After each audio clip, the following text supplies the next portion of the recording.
In a word, it's chaos. You'll have to see it to believe it. Whoever said that must have been talking about Talladega. It's a place where chaos mixes with speed, where a town turns into a city, and a weekend becomes a lifetime of memories. It's a tradition like no other. What a wild finish. At a track like no other. And after it's all over, you still won't believe it ever happened. The winner at Talladega. Get your tickets now at TalladegaSuperspeedway.com. Welcome back to Crimson Drive, driven by NASCAR. Hello again, everybody. This is Roger Hoover. Glad to welcome you to the Crimson Tide Sports Network as we begin Texas Week here on the network. Coming up on the show today as we go through our headlines that are always presented by our friends at RJ Young. They are the official technology solutions provider of Crimson Drive, and they've given us the smart board to go through what's coming up on the show, plus all the headlines for today. We will start with a look back at the Utah State win for the Crimson Tide with our booth cam highlights. Let you go inside the booth as Chris Stewart filled in for Eli Gold on play-by-play. You'll hear the analysis of John Parker Wilson as well for a lot of highlights in a 55-0 win over Utah State. Coach's checklist, we'll hear from the head coach of the Crimson Tide, Nick Saban. A few thoughts on the Utah State win, but also thoughts on this week's opponent, the Texas Longhorns. Then we'll have a one-on-one conversation, exclusive conversation with Bryce Young, the quarterback of the Crimson Tide. Again, starting to look forward to what's coming up against Texas on Saturday. And then we'll be hearing from Cory Reamer, a brief clip that we had last night on Crimson Tide Rewind, talking about the 2009 national championship game that was played between Alabama and Texas, and he was a part of a little bit of history you always hear about if Colt McCoy hadn't gotten hurt for Texas in that game. Cory Reamer was at the center of it. We'll talk more about that coming up in a few moments. Going through our headlines with Crimson Tide football, again, a great win for Alabama, 55-0. The final score is Alabama scored on its first 9 possessions of the game, 7 touchdowns and a couple of field goals mixed in. Bryce Young had 5 touchdown passes. He rushed for 100 yards in the game. He turned out to be the leading rusher. He also had a rushing touchdown for Alabama. Great performance by him, and he got a lot of help from the offensive line led by Darian Dalcourt, who was named the SEC Offensive Lineman of the Week. Now, this Saturday at Texas, 11 a.m. That means our radio airtime will be coming up at 8 a.m. across the network. We look forward to being at Darrell K. Royal Texas Memorial Stadium. How about the Crimson Tide soccer team? We've been talking a lot about Wes Hart's team for all the great wins they've had. Last week it was Clemson. This week it was number 6 BYU, a 3-2 victory for the Crimson Tide this past Thursday. So another signature win for Alabama. Sunday had a 1-1 draw at Utah. Reyna Reyes scored late for Alabama to make sure that was a draw and not a loss. So that was a good result against a very good Pac-10 school in the Utah Utes. And with the performances we've seen this week, Riley Mattingly Parker, once again, the SEC Offensive Player of the Week, Jonna Paul, both of them scoring against BYU. She's been named the SEC Freshman of the Week. She also had a goal against Clemson. And one note as well on Alabama soccer, they're finishing up their trip to Utah today against Utah Valley. We'll talk more about that coming up on Thursday's edition of Crimson Drive, driven by NASCAR. Some other notes around Crimson Tide athletics. Looking at the volleyball team, they went 1-2 at the Flo Hyman Cup in Houston over the weekend. Did pick up a victory on Saturday against Central Arkansas. Now they have another weekend tournament coming up this weekend. Tennis, great news for Anne-Marie Heiser, named a national scholarship winner by the USTA. And then cross country, preseason number 1 in the SEC in both men's and women's cross country. They started their season by sweeping the Lion opener in Florence, Alabama. So great performance by Alabama cross country. Of course, great performance by the Crimson Tide football team, picking up a season-opening victory against the Utah State Aggies at Bryant-Denny Stadium on Saturday. We always have the booth cam for you to allow you to watch the Crimson Tide Sports Network as we call the game on Saturdays and allow you just to find an easy place to listen to the radio broadcast just by opening up your Facebook feed. So if you missed it on Saturday, here's a little sample of what you missed and also what you can enjoy the rest of the season as we take a look at our booth cam highlights from the win against Utah State. So glad to have you with us on what is a beautiful night at Bryant-Denny Stadium to start the 2022 college football season. From the right hash, a 45-yard attempt from Will Riker. The kick has enough leg. It is up, and it is good. Waiting on the snap from Darian Dalcourt. Here it comes. Looking left, looking, throwing across the middle. Catch made. We miss you, Eli. Touchdown, Alabama. Play clock down to 3. on the slant, catch is made, stretching and getting into the end zone. Kobe Prentice, touchdown Alabama. And a correction, Trayshawn Holden, is the man who scored to extend Alabama's lead now to 16-0. Nice route from Holden to come in. It was a slant from the outside position. Bird was inside, ran the corner route, so we call that a smash concept.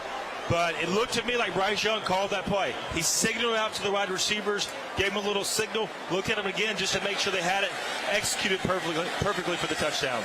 Burton, Brooks, and Holden, the wideouts to the right of Young. Tied into the left side is Oots, and again, it will be Williams, the single setback from the pistol. The handoff made, no. Play action throw, catch made, touchdown. Jermaine Burton on the receiving end from Bryce Young. Alabama finds the end zone through the air for the third time and extends its lead to 23-0. And the second touchdown from UGA transfer. Burton right there, play action underneath from Bryce Young, able to draw the whole defense up. Those safeties bit the cheese, and it was wide open touchdown, easy throw and catch. 1st and 10 for the Crimson Tide as once more Young will work. A running back behind him, play action to him. Stepping up in the pocket, now will run it. Gets across the 25-30. First down the sideline, midfield. He's looking for a block 30, 25-20. Cuts it back, hesitates, jukes, and thankfully, to the relief of everyone wearing crimson, he just got down, Rock, at about the 14-yard line. Just get down, that's right. Get all the way down to the 14-yard line. And once again, showing his speed. That's got to be his longest run of his career right there. Catching the edge and then just putting the defense in his dust. Nice run from Bryce Young. Goes 62 yards right there, and then wisely, after no, couldn't get to the end zone, just get down. Just get down. Thank you. Please, for the love, just get down. It was a great run, but get down. 62 yards. I think we have found Superman or Clark Kent's phone booth as well. If you're watching on Facebook Live, you know that John Parker Wilson has had a wardrobe change. Quick wardrobe change. We'll talk about it later. You got some work to do at the half. Young with a play clock under 10, gets the snap, looks left, throws, catch made, trying to break a tackle, doing so and scoring.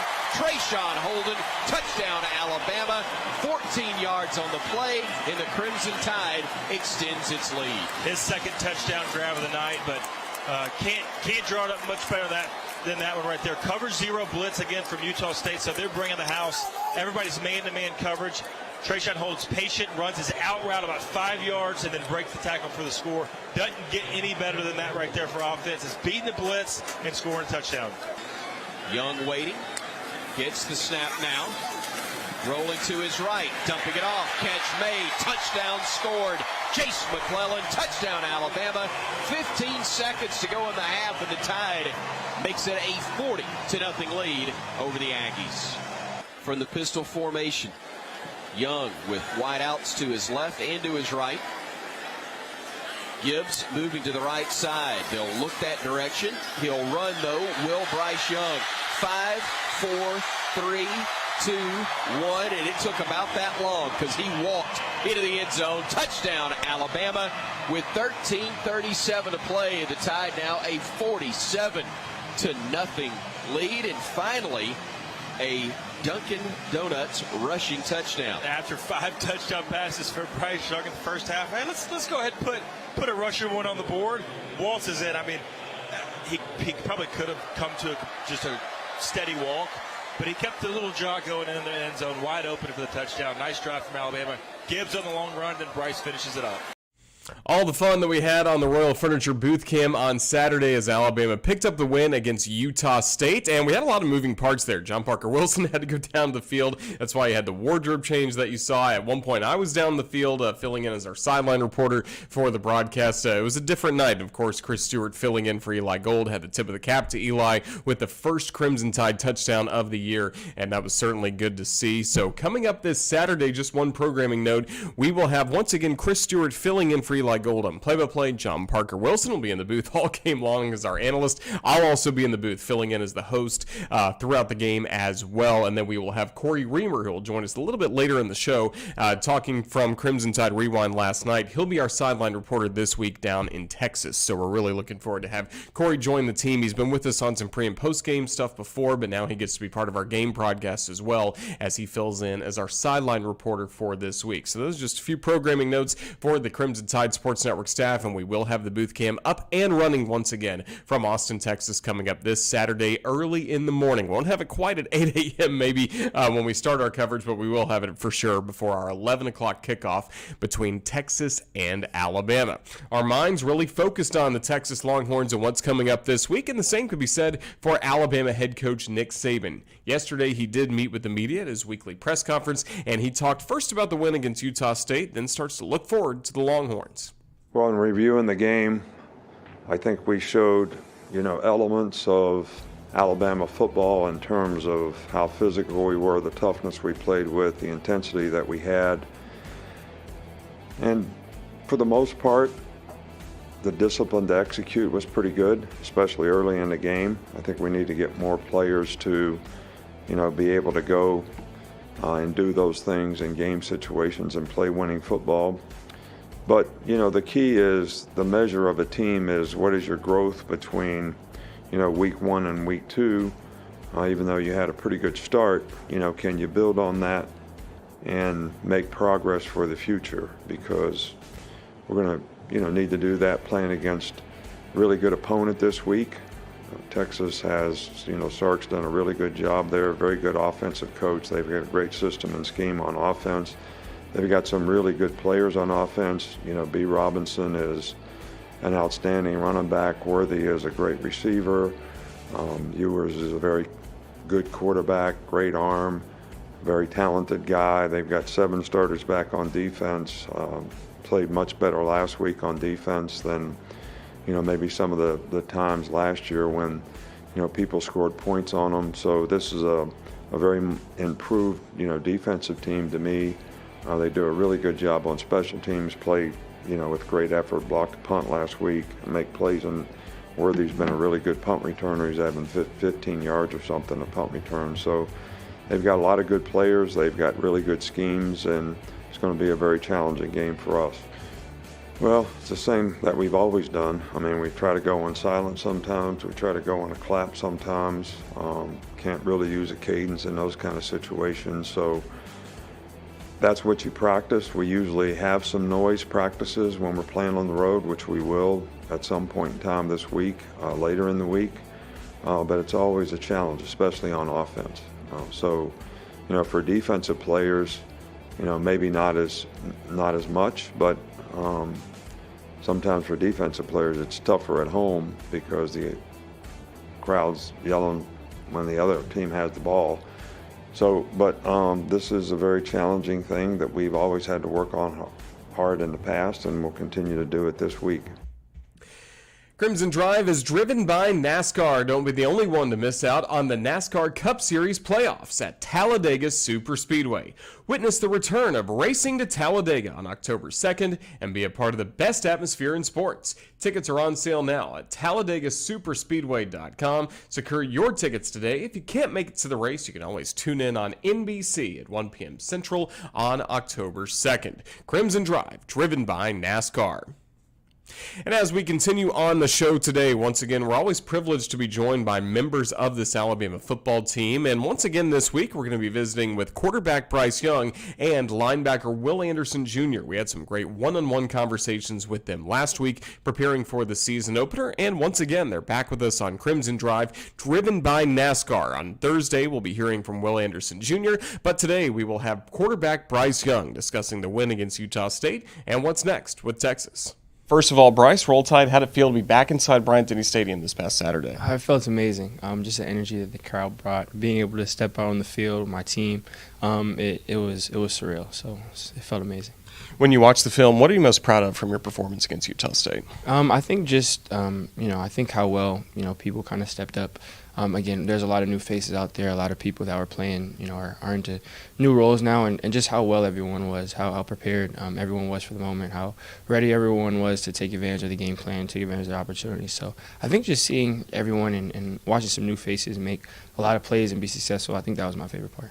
Did you like the balance that Alabama had on offense? About the same number of passing yards as rushing yards in the game. Yeah, 100%. Being a balanced offense is something we pride ourselves in, and taking what the defense gives us is again something we pride ourselves in. So us being able to be balanced and go back and forth, I think that's really good for us all. Super happy about that.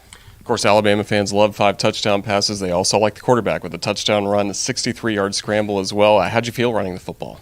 Good. It was just, again, for us and for me, it's just about taking what the defense gives us, what the defense gives me. So, it happened to be a little bit more on the ground this past weekend, but, it was just more reaction and taking what they gave.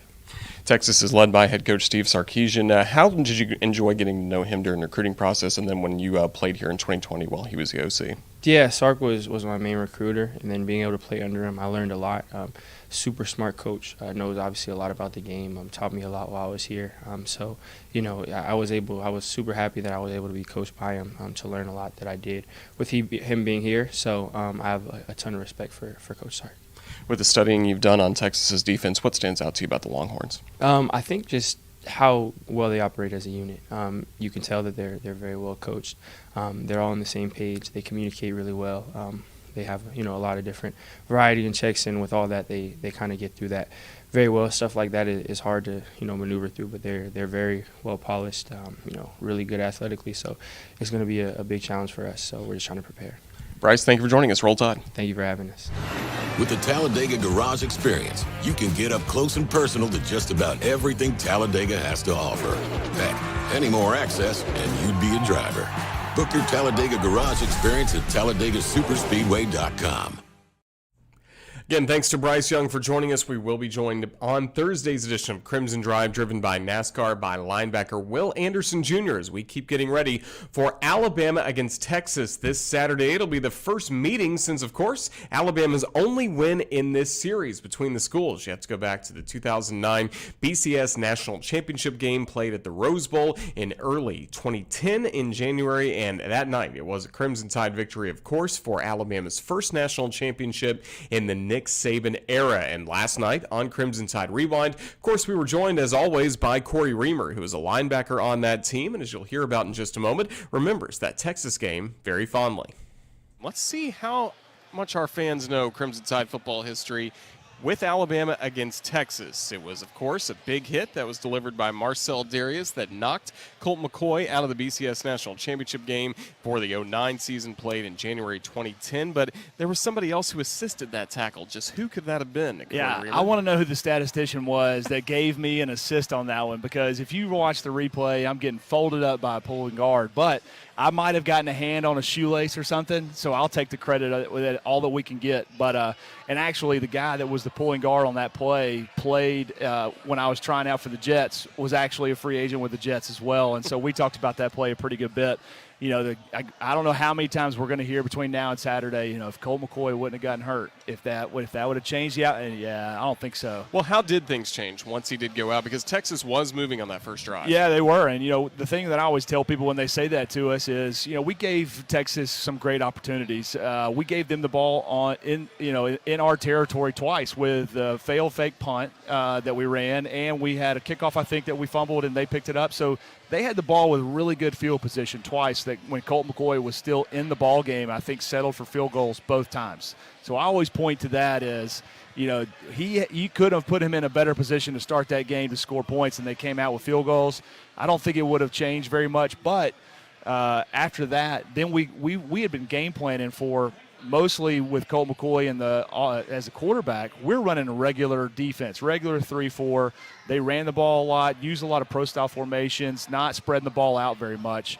And then it completely changed after that. The rest of that first half with Gilbert, they tried to stick with it and realized that they couldn't keep up if that was the game plan for the rest of the game. So after halftime, they come out and start going 3 and 4 wide, try to spread the ball around. The guy's got a really good arm, and he played extremely well in that second half. But unfortunately for me, I'm going into the championship game thinking that I'm going to get 60, 70 reps on defense, and it turns into a nickel and dime package, and I'm watching from the sideline for a lot of the time. So, but I'm not complaining. National championship, and we got a ring. I was excited about it. It was a great game. I didn't realize it was the first time. I guess I should have thought about it a little bit harder, but first time since '09 since we've played Texas. Never been to Texas Stadium. Looking forward to this game coming up with Sarkisian over there. So many connections in their coaching staff and some of the players that they've gotten from Alabama. So it should be an exciting game. It really was exciting picking up that first national championship of the Saban era, and it's just so famous, of course, the shot of him getting the Gatorade bath and almost reacting as if, come on. Yeah. Like, we have so much more work to do. Well, there was and a as reason. We've seen, he's right. Yeah, there was a reason. He got bonked upside the head by Eric Anders and Chris Rogers. They came in.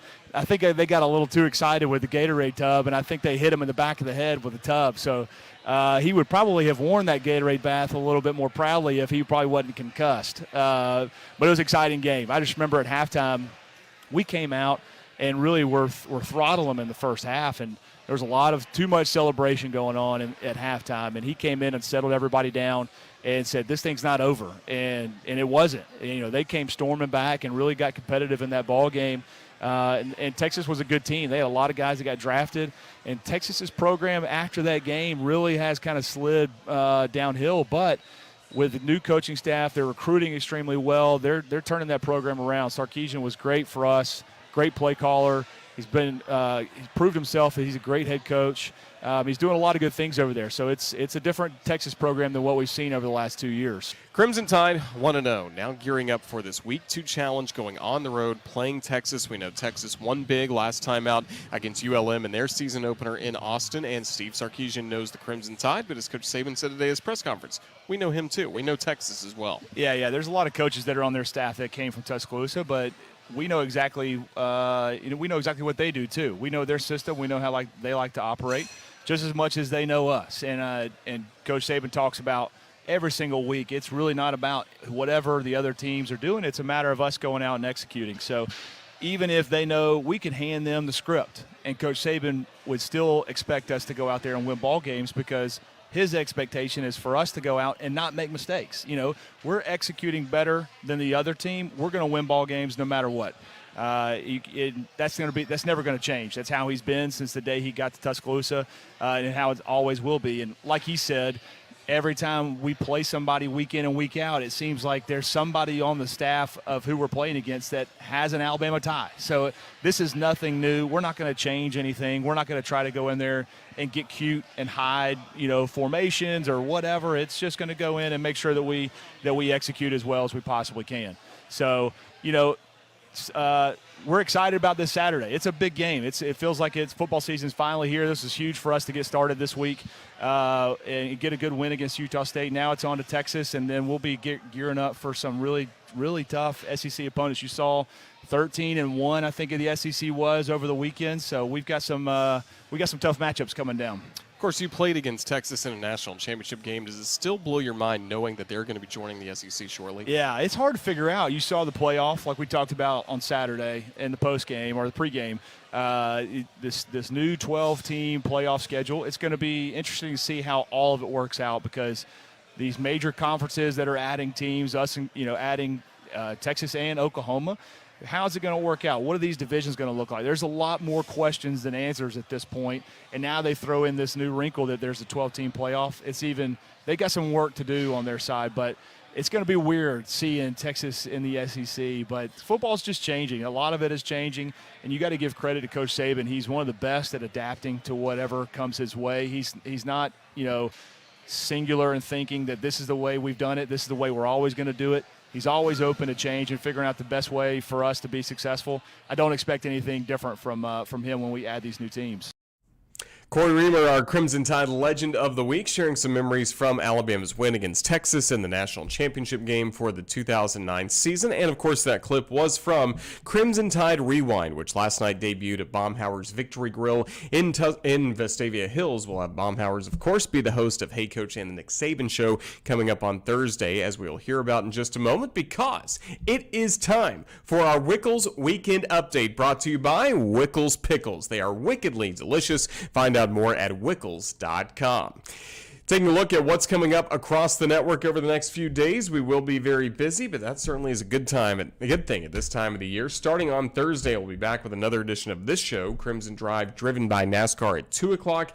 Looking ahead to Hey Coach and the Nick Saban Show coming up on 6:30 p.m. from Baumhauer's Victory Grill in Tuscaloosa. Chris Stewart will be the host. Coach Saban will be there in person as well, once again at Baumhauer's. Friday, we'll kind of recap everything that we've had throughout the week with This Week on CTSN podcast. It's really a full preview of Alabama against Texas, and that day we'll be making our way to Texas, getting set for the ball game. On Saturday, it's Alabama at Texas for the first time since 1922, and our airtime will be 8 o'clock across the network. 11 o'clock will be the kickoff between the Crimson Tide and the Texas Longhorns on the full radio network, also the Varsity Network app, and we will have a booth cam available as well right back here on the CTSN Facebook page. Then on Sunday, we'll of course take a look back at the game with the Nick Saban television show and Tide TV this week. And then Monday night, what I was just mentioning, Crimson Tide Rewind, Cory Reamer and myself, Baumhauer's in Vestavia. We will have that show again streaming live with the camera on the Crimson Tide Sports Network Facebook page, as well as Twitter and YouTube, and of course all across the radio network. So that is your Wickles Pickles weekend update, brought to you by Wickles Pickles, wickedly delicious. We continue with Crimson Drive, driven by NASCAR, and I wanted to remind you that the NASCAR Cup Series playoffs are returning to Talladega on October 2nd, and you don't want to miss it. Purchase your tickets today for the NASCAR Cup Series playoff race at TalladegaSuperspeedway.com. It's going to wrap up this edition of Crimson Drive, driven by NASCAR. We thank NASCAR for being such a great partner of this show that we now have twice a week for you on Tuesdays and Thursdays at 2 p.m. Central, right here on the CTSN Facebook page and all social media outlets. Thanks as well to our friends at Wickles Pickles for sponsoring our weekend update. Huge thank you as well to our guests that we've had throughout the show today. Cory Reamer with his great insight. Of course, we love the booth cam highlights, plus hearing from Coach Saban and our one-on-one interview with Alabama quarterback Bryce Young. Don't forget, Will Anderson Jr. will join us on Thursday's show, along with Chris Stewart, along with Texas's broadcaster Craig Way, and then possibly another special guest as well to get you ready for the Crimson Tide and the Longhorns. Thanks to our producer Ethan Carabin putting this show together, and thanks to all of you for watching on this Tuesday afternoon. So we're getting closer to Alabama against Texas, but until we talk again on Thursday afternoon, have a great rest of your week. Roll Tide.